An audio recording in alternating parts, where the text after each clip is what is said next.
मैं डॉक्टर भामा अग्रवाल आपके अपने यूट्यूब चैनल पर आपका स्वागत करती हूँ, अभिनंदन करती हूँ।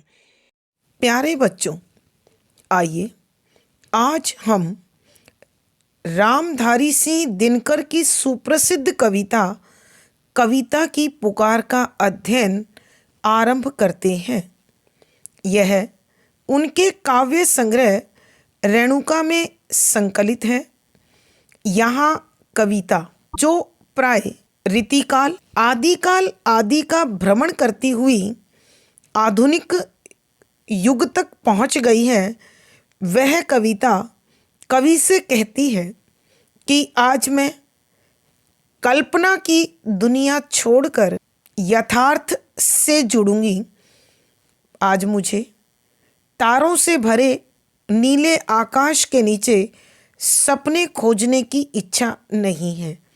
ना ही मैं हास्य कविता बनकर लोगों के होठों पर मुस्कान बनकर सजूंगी और ना ही प्रेयसी के गालों की लाली बनकर छाऊंगी और ना ही किसी वियोगी हृदय के वियोग में डूबकर आंसू बहाऊंगी और न ही इतिहास के पन्नों में दर्ज नालंदा और वैशाली की दुखद घटनाओं पर विचार करूंगी। मुझे स्वर्ग जैसे मटमैले गांवों में भ्रमण की इच्छा है, इसलिए आज कवि मैं राज आश्रय छोड़कर उन्मुक्त रूप से स्वतंत्र रूप से गांवों में, जंगलों में और खेतों में घूमूंगी। मैं उन गहरे जंगलों में जाऊंगी जहां वन के फूल खिलते हैं और अपना सौंदर्य प्रकृति को देकर मुरझा जाते हैं।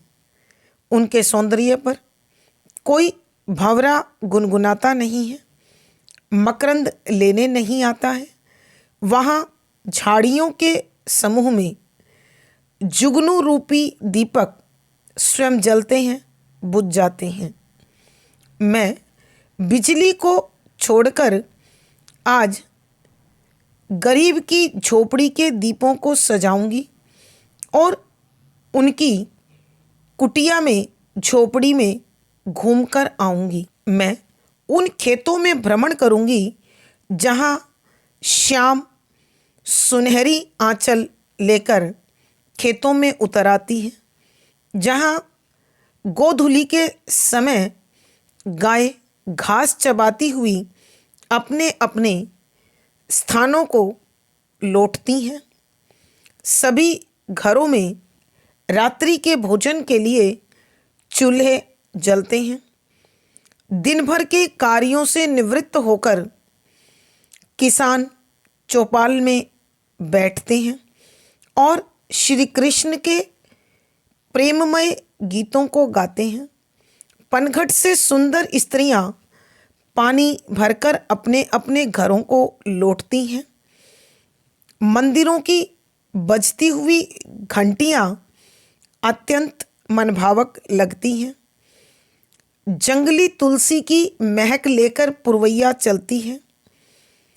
युवतियों के 16 श्रृंगार की मैं प्रशंसा करूंगी और जिन युवतियों के स्त्रियों के पति परदेश गए हुए हैं, मैं उनका संदेश, उनकी कुशल क्षेम उनके पति तक पहुंचाऊंगी और वो नारियां जो करुणा को अपने आंचल में समेटे हुए फूलों की डालियों को लेकर आती हैं, उनका गुणगान करूंगी।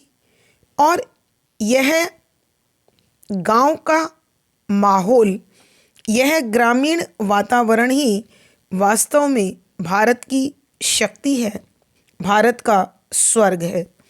यहाँ पवित्र भावों की गंगा बहती है और कविता कहती है कि देखो, आषाढ़ का महीना है, किसान बुआई के साथ सुंदर अटपटे गीत गाते हैं। बेशक उनके मन में अनेक प्रकार के दुख समाये हुए हैं, फिर भी वह अपना मन संगीत से बहलाते हैं। खेत खलियानों में कभी किसान प्रसन्न होते हैं तो कभी रोते हैं।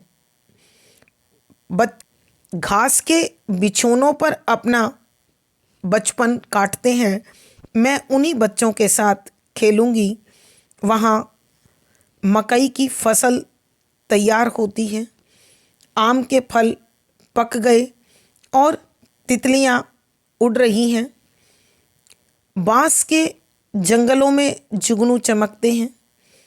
किसान खेत में काम करते हुए सूखी रोटी खाकर अपने लोटे से जल गंगा जल की भांति पवित्र समझकर पीकर मस्त हो जाते हैं और फिर खेतों में काम को जुट जाते हैं। उनके शरीरों से टपकने वाली पसीने की बूंदें हरे भरे खेतों में जब मिलती है तो बहुत अच्छी फसल उत्पन्न होती है। लेकिन बेचारा किसान जमींदार और साहूकारों का कर्जा उतारने के लिए अपनी फसल, दूध, घी सब बेच बेच कर धन जोड़ते हैं और अपने बच्चों तक को दूध और घी से वंचित रखते हैं। और जब यही बच्चे दूध के लिए मचलने लगते हैं तो उनकी माताएं अनेक प्रकार के बहाने करके उन्हें बहलाती हैं। इतना करने पर भी महाजनों की, साहूकारों की, जमींदारों की मार उन पर पड़ती है। तो ऐसे में मैं उनके इस कारुणिक जीवन पर आंसू बहाऊंगी। और कवि कहते हैं कि अब कविता इन ग्रामीण लोगों के जीवन की गरीबी का ही यथार्थ वर्णन करती हुई जंगल में, खेतों में, खलियानों में, गांवों में घूमेगी और सच्चाई का वर्णन करेगी। ऐसे ही भावों को समेटे हुए इस कविता की आइए हम व्याख्या आरंभ करते हैं। पद संख्या 3। स्वर्ण अंचला आह खेतों में उतरी संध्या श्याम परी, रो मंथन करती गायें आ रही, रोंदती घास हरी, घर घर से उठ रहा धुआं, जलते चूल्हे बारी बारी, चौपालों में कृषक बैठ गाते, कहाँ अटके बनवारी, पनघट से आ रही पीत वसना, युवती सुकुमार, किसी भांति ढोती गागर, यौवन का दुर्वह भार, बनूंगी मैं कवि, इसकी मांग, कलश, काजल, सिंदूर, सुहाग। प्रसंग। प्रस्तुत पद हमारी हिंदी की पाठ्य पुस्तक 8 अर्वाचीन कवि में संकलित राष्ट्र कवि रामधारी सिंह दिनकर जी द्वारा रचित कविता की पुकार नामक कविता से लिया गया है। यह उनके काव्य संग्रह रेणुका में संकलित है। संदर्भ। यहाँ दिनकर जी ने कविता के माध्यम से किसान की कारुणिक और दयनीय दशा का उद्घाटन करते हुए कहा है कि ऋण में डूबा हुआ किसान ऐसा जीवन जीता है मानो उसे राहु ने ग्रस्त कर लिया हो। उसकी मूलभूत आवश्यकताएं भी पूर्ण नहीं हो पाती और दिन रात कठोर परिश्रम के बाद भी वह अत्यंत दुखमय जीवन जीता है। यहाँ कविता कवि को पुकार लगाते हुए कहती है कि व्याख्या। शब्दों के अर्थ साथ साथ। स्वर्ण अंचला, स्वर्ण माने सोना, अंचला आंचल वाली, सोने के आंचल वाली अर्थात सुनहरे रंग की। आह वाह, खेतों में उतरी उतर आई है संध्या श्याम श्याम परी की भांति। रोमंथन चबाती हुई, चबाना प्राय पशु घास चराने के बाद जुगाली करते हैं, तो दूसरे शब्दों में हम इसे जुगाली भी कह सकते हैं। करती करती हुई गायें गायें आ रही हैं रोंदती घास हरी। रोंदना पाँव से कुचलना। घर घर से उठ रहा धुआं, जलते चूल्हे बारी बारी। घर घर हर घर से धुआं धुआं ही है, जलते जलने लगे हैं। चौपालों ऐसा खुला स्थान जहाँ प्राय गांव में किसान आदि लोग फुर्सत के क्षणों में बैठकर बातचीत करते हैं, भजन गीत गाते हैं और विभिन्न प्रकार के समसामयिक प्रसंगों पर या बातों पर बातचीत करते हैं। में कृषक किसान बैठ बैठकर गाते गा रहे हैं। कहें कहाँ पर अटके रुक गए बनवारी श्री कृष्ण। पनघट एक ऐसा स्थान जहाँ से प्राय स्त्रियाँ पानी लेकर आती हैं, यानी पानी का घाट। पीत वसना पीले वस्त्रों वाली युवती युवा लड़की। सुकुमार अत्यंत कोमल अंगों वाली। धोती उठाना, गागर मटका।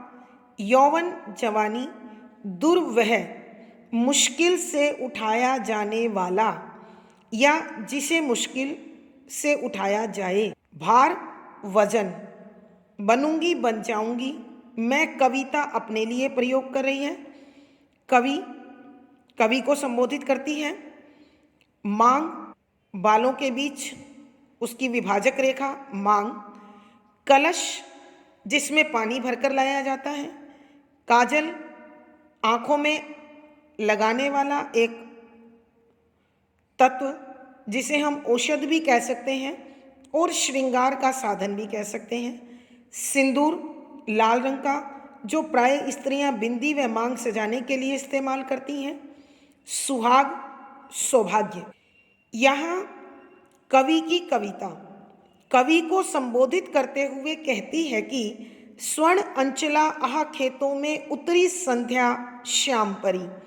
कि हे कवि देखो, श्याम के समय यह श्याम रूपी सांवली सलोनी परी सुनहरे आंचल को ओढ़कर खेतों में उतर आई है।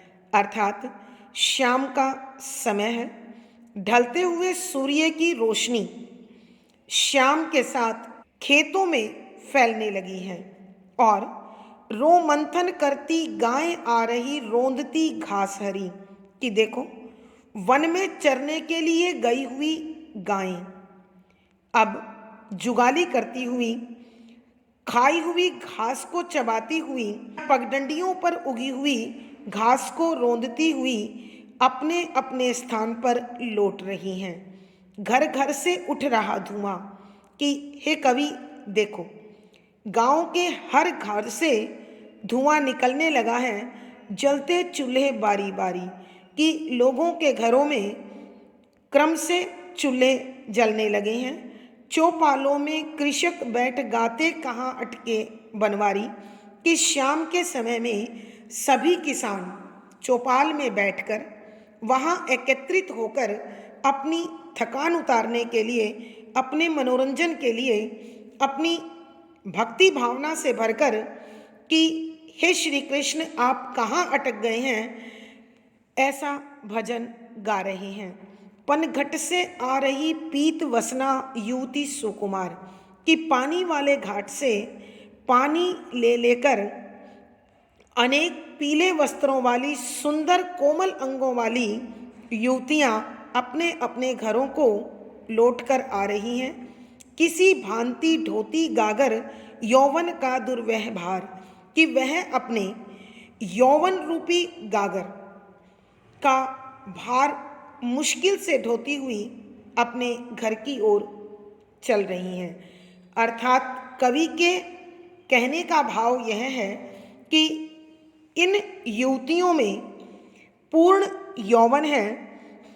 बनूंगी मैं कवि की कविता कवि को संबोधित करते हुए कहती है कि मैं इन युवतियों की मांग बन जाना चाहती हूँ, घड़ा बन जाना चाहती हूँ, काजल सिंदूर सुहाग का प्रतीक बनकर इनको सौभाग्य और सौंदर्य प्रदान करना चाहती हूँ और इस प्रकार मैं इनके रूप रंग सौभाग्य आनंद का आनंद उठाना चाहती हूँ।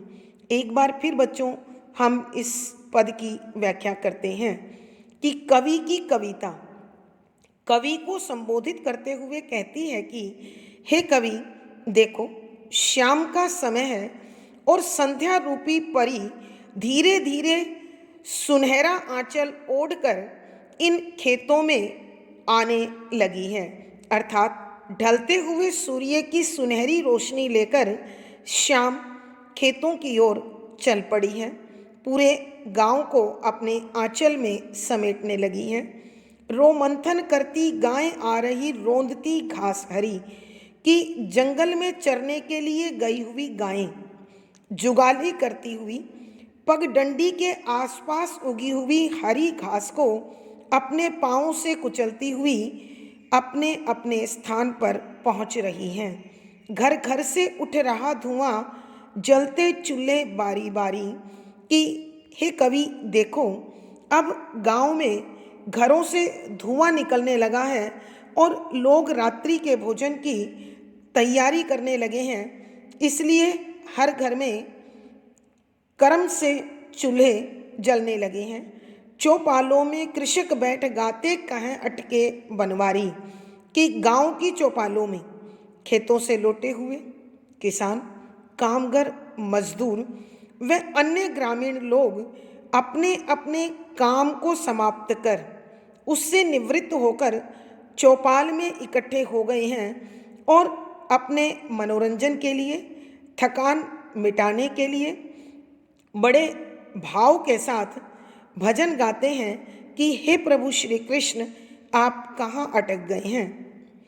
पनघट से आ रही पीत वसना युवती सुकुमार कि पानी वाले घाट से अनेक ऐसी कोमल अंगों वाली सुंदर स्त्रियां जिन्होंने पीले रंग के वस्त्र पहन रखे हैं और वो पूर्ण यौवन को प्राप्त कर चुकी हैं, जब वो पानी के मटके उठाकर चलती हैं तो ऐसा लगता है किसी भांति ढोती गागर यौवन का दुर्वह भार कि अपने यौवन रूपी गागर के मुश्किल से उठाए जाने वाले वजन को बड़ी मुश्किल से ढोती हुई अपने अपने घरों को लौट रही हैं।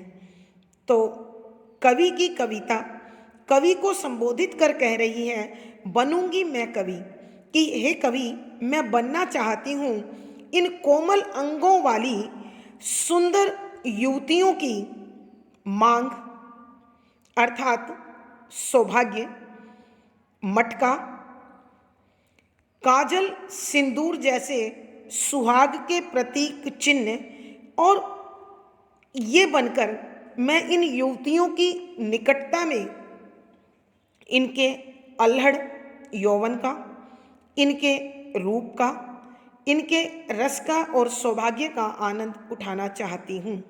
भावार्थ, यहाँ कवि के कहने का भावार्थ यह है कि अब कविता राज आश्रम को त्याग कर सीधे साधे ग्रामीण जनजीवन का हिस्सा बनकर उनकी मुसीबतों को, उनकी दयनीय दशा को और उसमें आनंद और खुशी ढूंढते जीवन का हिस्सा बनना चाहती है। विशेष यहाँ कवि ने गांव की युवतियों के सौंदर्य का और उनके सुहाग का बड़ा मनोरम चित्रण किया है। शुद्ध साहित्यिक खड़ी बोली का प्रयोग है। वीर रस ओज गुण है। यहाँ दृश्य बिंब और संबोधन शैली का प्रयोग किया गया है। तुकांत छंद गेय शैली और संगीतात्मकता बनी हुई है। इस पद में अनुप्रास, पुनरुक्ति प्रकाश, रूपक, स्वभावोक्ति आदि अलंकारों का सुंदर सटीक प्रयोग हुआ है। पद संख्या 4। वन तुलसी की गंध लिए हल्की पुरवैया आती है, मंदिर की घंटा ध्वनि युग युग का संदेश सुनाती है, टिमटिम दीपक के प्रकाश में पढ़ते निज पोथी शिशुगण, परदेसी की प्रिया बैठ गाती, यह विरह गीत उन्मन, भैया लिख दे एक कलमखत, मो बालम के जोग, चारों कोने खेम कुशल, मांझे ठा मोर वियोग, दूती का मैं बन जाऊंगी, सखी सुधी उन्हें सुनाऊंगी। प्रसंग पूर्ववत। संदर्भ। यहाँ कवि दिनकर ने अपनी कविता के माध्यम से कर्ज में डूबे किसान के दयनीय और कारुणिक जीवन की झांकी प्रस्तुत करने की कोशिश की है और उसके इस ऋण में जीवन को राहु से ग्रस्त बताया है। तो यहाँ कविता ऐसे ही किसानों का हृदय विदारक और मन को करुणा से भर देने वाला चित्रण करते हुए लिखती है कि व्याख्या। शब्दों के अर्थ साथ साथ। वन तुलसी, वन में उगने वाली तुलसी। गंध महक, लिए लेकर, हल्की धीरे धीरे, पुरवैया पूर्व दिशा से आने वाली हवा, मंदिर मंदिर की घंटा ध्वनि, आरती के समय बजने वाले घंटे की आवाज, युग युग अनेक युगों का संदेश जानकारी सुनाती बताती है। टिमटिम टिमटिमाते हुए अर्थात हल्की रोशनी देते हुए। दीपक दिए के प्रकाश रोशनी में पढ़ते पढ़ रहे हैं निज अपनी अपनी पोथी पुस्तक शिशुगण छोटे बालक। परदेसी प्रदेश में गया हुआ पति। की प्रिया उसकी पत्नी। बैठकर गाती है। यह इस प्रकार का जो अग्रलिखित है। विरह गीत उसके वियोग का गीत, उन्मन उदास भाव से।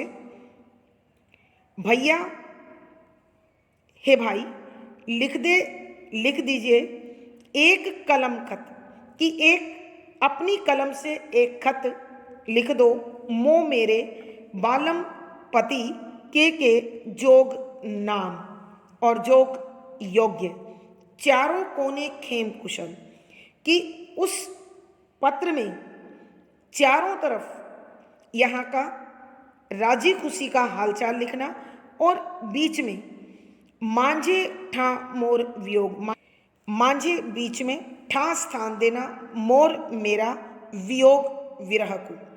दूतिका संदेश वाहिका, मैं बन जाऊंगी, ये कवि की कविता कह रही है। सखी है सहेली, सुधी याद या खबर या तुम्हारा संदेश, उन्हें तुम्हारे पति को या प्रिय को, वियोग विरह का। कि यहाँ कवि की कविता कवि को संबोधित करते हुए कहती है कि हे कवि, आओ हम वहाँ चलते हैं जहाँ हल्की हल्की पुरवैया वन तुलसी की गंध से महकती हुई आती है, अर्थात वहाँ बनावटी सुगंध की बजाय जंगल में और वन प्रदेश में खेतों में अपने आप उगने वाली वन तुलसी की महक हवा में शामिल हो जाती है। दूसरे शब्दों में कहने का भाव यह है कि शहरी जनजीवन में बनावटीपन होता है, जबकि ग्रामीण जनजीवन पूर्ण रूप से प्राकृतिक होता है। मंदिर की घंटा ध्वनि युग युग का संदेश सुनाती है कि इन गांवों में शाम के समय जब मंदिरों में आरती होती है तो उसमें बजने वाले घंटे की आवाज युगों से इन लोगों की भक्ति भावना को, पावन भावना को, अध्यात्म को प्रकट करती है, उसके विषय में बताती है। टिम टिम दीपक के प्रकाश में पढ़ते निज पोथी शिशुगण, कि ये गांव के छोटे छोटे बालक टिमटिमाते हुए दीपक की मध्यम रोशनी में, बहुत हल्की सी रोशनी में अपनी अपनी पढ़ाई शाम को बैठकर करते हैं। और ऐसे में परदेसी की प्रिया बैठ गाती यह विरह गीत उन्मन, कि वो स्त्रियां जिनके पति विदेश चले गए हैं, वो अपने प्रिय के वियोग में उदास हैं और उदासी में यह विरह का गीत, वियोग का गीत गुनगुनाती हैं।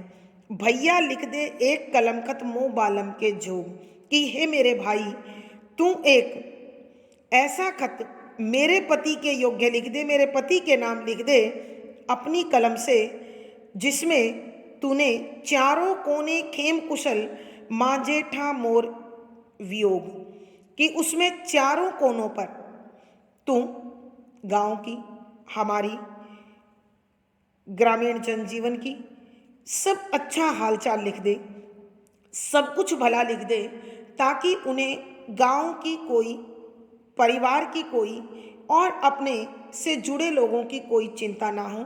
और मांझे ठामा मोर वियोग, और बीच में कहीं मेरे विरह के बारे में, मेरे वियोग के बारे में, मेरी पीड़ा के बारे में भी लिख दे। और तब उन युवतियों की इस दशा को देखकर, इस भावना को देखकर कविता कहती है कि दूतिका मैं बन जाऊंगी सखी, कि हे सहेली मैं तुम्हारी संदेश वाहिका बन जाऊंगी और तुम्हारे बारे में, तुम्हारे विषय में तथा ग्रामीण जनजीवन के बारे में सारी खबर, सारी याद उनको जाकर सुना दूंगी। आइए बच्चों, हम एक बार फिर इस पद की व्याख्या करते हैं कि कवि की कविता कवि को संबोधित करते हुए कहती है कि आओ कवि, हम उस ग्रामीण जनजीवन की ओर चलते हैं जहां मंद मंद बहती हुई पुरवैया वन तुलसी की गंध अपने अंदर समेटे हुए होती हैं।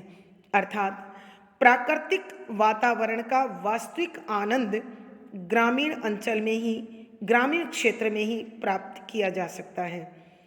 इस शाम की बेला में मंदिर की घंटा ध्वनि युग युग का संदेश सुनाती है, कि आरती के समय मंदिरों में बजने वाली यह घंटी की आवाज युगों से इसी प्रकार चल रही है, जो ग्रामीणों के अध्यात्म को, उनकी भक्ति भावना को स्पष्ट करती है, जो युगों से यथावत है।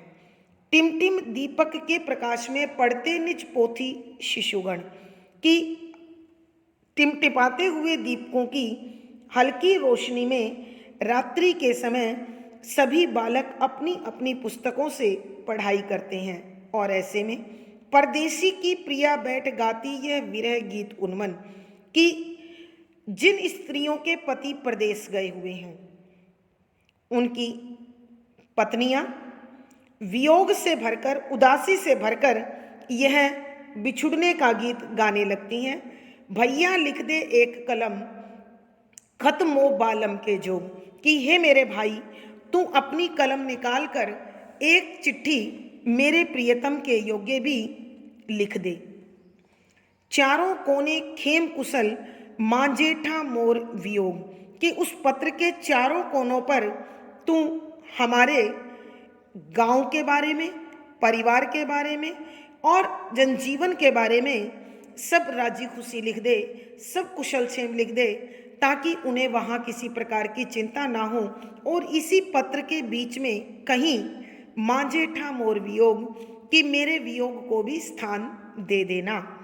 दूतिका मैं बन जाऊंगी। तो कविता कहने लगी कि हे सखी, मैं तुम्हारी संदेश वाहिका बन जाऊंगी और तुम्हारे विरह की खबर और सब राजी खुशी की जानकारी तुम्हारे प्रियतम तक मैं पहुंचा दूंगी।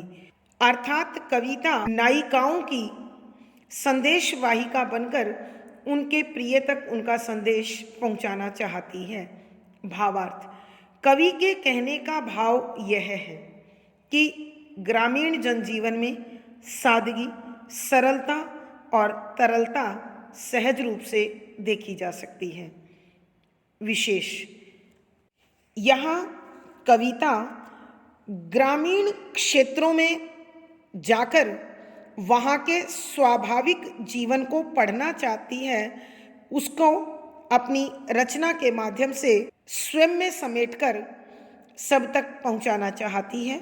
शुद्ध साहित्यिक खड़ी बोली का प्रयोग है, वीर रस ओज गुण है, संबोधन शैली और दृश्य बिंब का यहाँ सुंदर आयोजन है, तुकांत छंद गे शैली और संगीतात्मकता बनी हुई है। इस पद में संबोधन, अनुप्रास, पुनरुक्ति प्रकाश, उल्लेख, स्वभावोक्ति आदि अलंकारों का सुंदर सटीक प्रयोग हुआ है। आज की कक्षा में बच्चों बस इतना ही। अगली वीडियो में फिर मुलाकात होगी। पिछली वीडियो का लिंक आपको यहाँ पर मिल जाएगा। आशा है पढ़ा हुआ विषय आपको अच्छी प्रकार से समझ में आ गया होगा। वीडियो को लाइक करें, शेयर करें और चैनल सब्सक्राइब करें। आपका दिन और जीवन मंगलमय हो, इसी शुभकामना के साथ आभार, धन्यवाद।